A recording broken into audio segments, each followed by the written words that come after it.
Prime minister की security हमेशा पूरे देश में सर्वोपरि रहती है, क्योंकि वो एक एग्जीक्यूटिव हेड हैं ऑफ द स्टेट। दूसरा कि पंजाब एक बॉर्डर स्टेट है, पाकिस्तान से लगा है, वहां पर आतंकवाद की गतिविधियां पिछले 30-40 साल से समय समय पर, कभी ज्यादा कभी कम, लेकिन फिर भी सीमा राज्य है और आतंकवाद से प्रभावित रहा है। और वहां पर कई ऐसे आईएसआई बैक्ड टेररिस्ट मॉड्यूल्स हैं, आउटलेट्स हैं जो हरकत में रहे हैं। और अक्सर हमने चुनाव में देखा है, पिछले चुनाव में भी हमने देखा था विधानसभा में, वहां कुछ कुछ कार विस्फोट वगैरह हुए थे। तो एक तो ये कि प्रधानमंत्री की सुरक्षा, दूसरा ये कि पंजाब जैसा एक सेंसिटिव बॉर्डर स्टेट, और तीसरा एक फ्लाईओवर।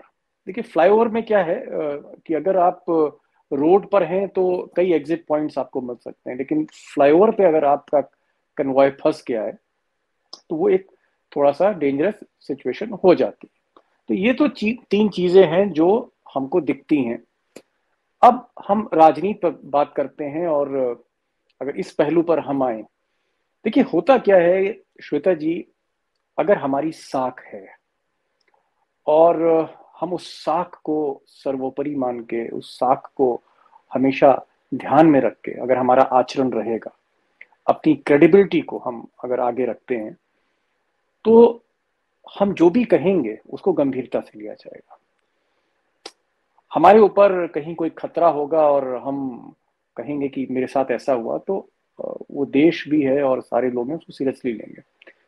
लेकिन यहाँ दिक्कत यह है कि चुनावी माहौल में और जिस तरह से बीजेपी और खासकर वो जो ट्रोल ब्रिगेड है, हर चीज को आप जब इवेंट बनाने लग जाएंगे, हर चीज को अगर आप इवेंट बनाएंगे, इवेंट मैनेजमेंट करेंगे, तो इस तरह के खतरे जो हैं, अगर इसको भी अगर आप इवेंट बनाएंगे, तो स्थिति ये होगी कि आज अजय भाई जैसे बोल रहे हैं, मैंने उससे पहले के जो हमारे पैनलिस्ट ने नहीं सुना, लेकिन मैं अजय भाई को सुन रहा था। अजय भाई ने जो भी बातें कही, क्योंकि बरसों तक इन्होंने इन्वेस्टिगेशन और क्राइम रिपोर्टिंग इन्होंने करी है, लॉ एंड ऑर्डर को समझते हैं अच्छी तरीके से, तो इनकी बात एकदम सही है कि अब ऐसा भी नहीं है कि साहब कोई वहां पर जो है कोई कातिलाना हमला हो रहा था, ऐसा भी नहीं। वो एक हाइपोथेटिकल सिचुएशन है कि ऐसा हो सकता था।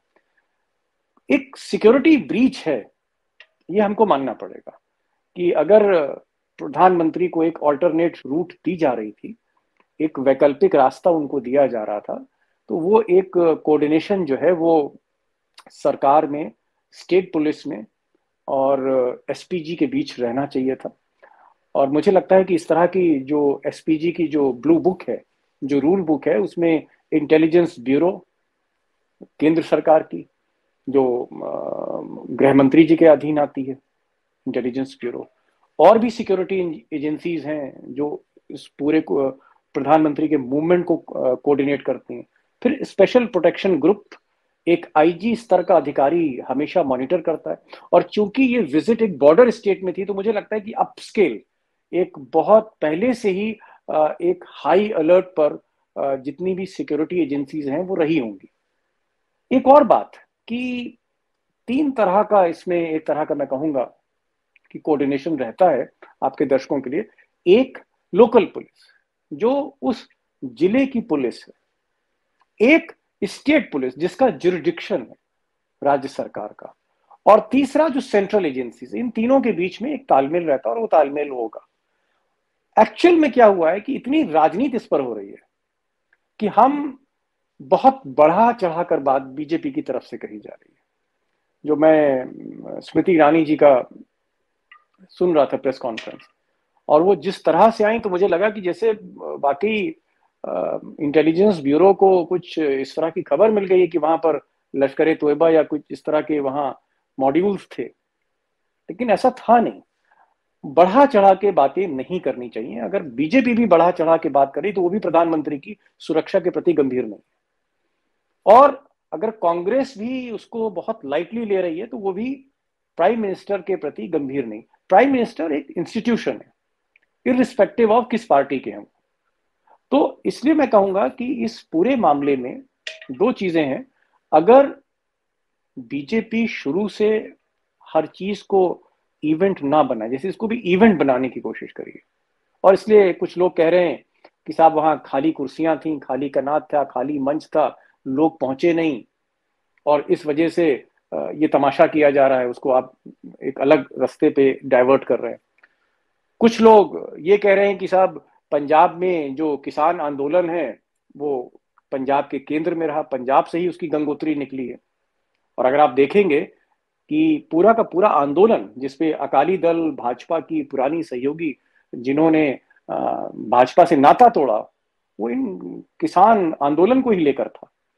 तो किसान आंदोलन का पूरा जो केंद्र बिंदु है वो पंजाब में, और वहां अभी भी एजिटेशंस हो रहे हैं। तो हो सकता है कि अगर प्रधानमंत्री नरेंद्र मोदी को पंजाब जाना था तो जो किसान हैं, उनके जो एसोसिएशंस हैं, एसकेएम है, जो संयुक्त किसान मोर्चा है, वो पहले से अलर्ट हो, उन्होंने सोचा हो कि भाई अगर प्रधानमंत्री आएंगे तो हम काले झंडे दिखाएंगे, हम सड़क रोकेंगे, हम विरोध करेंगे। ऐसा होता है, मैं आपको कई बार मैंने घटनाएं कवर करी हैं। हमारे प्रधानमंत्री अटल बिहारी वाजपेयी एक बार लखनऊ में आए थे, और शायद उनको बलरामपुर हॉस्पिटल के आसपास जाना था एक फंक्शन में, और लोगों ने घेर लिया अटल जी को और काले झंडे दिखाए, नारेबाजी हुई, और सारे छात्र जो लखनऊ विश्वविद्यालय के थे वो कर रहे थे उसमें। और उसके बाद क्या हुआ? लेकिन ठीक है, लेकिन उसमें भी एसपी का ट्रांसफर वगैरह हुआ, वो भी गलत था, लेकिन ऐसा शोर नहीं था जो आज मैं देख रहा हूँ। नरसिम्हा राव के टाइम पर भी इस तरह के प्रोटेस्ट हो गए, रास्ता रोक दिया। तो ये कहना कि अनप्रेसिडेंटेड है, अभूतपूर्व है, मुझे लगता है कि भाजपा को भी राजनीति से बचना चाहिए, कांग्रेस को भी राजनीति से बचना चाहिए। ये एक सिक्योरिटी ब्रीच है, और इसको हम सिक्योरिटी ब्रीच की तरह ही इस घटना को देखें। अगर हम इस लेवल पर आ जाएंगे, भारत की राजनीति अगर इस लेवल पे आ जाएगी कि आप सिक्योरिटी ब्रीच को उसका पॉलिटिकल इंटरप्रिटेशन करेंगे, तो मुझे लगता है ये ठीक नहीं। और आप हमसे जुड़े रहने के लिए सब्सक्राइब करें YouTube पर, फॉलो करें Twitter पर और लाइक करें Facebook पर। और ज्यादा जानकारी के लिए आपको टाइप करना होगा सिर्फ न्यूज़ नशा।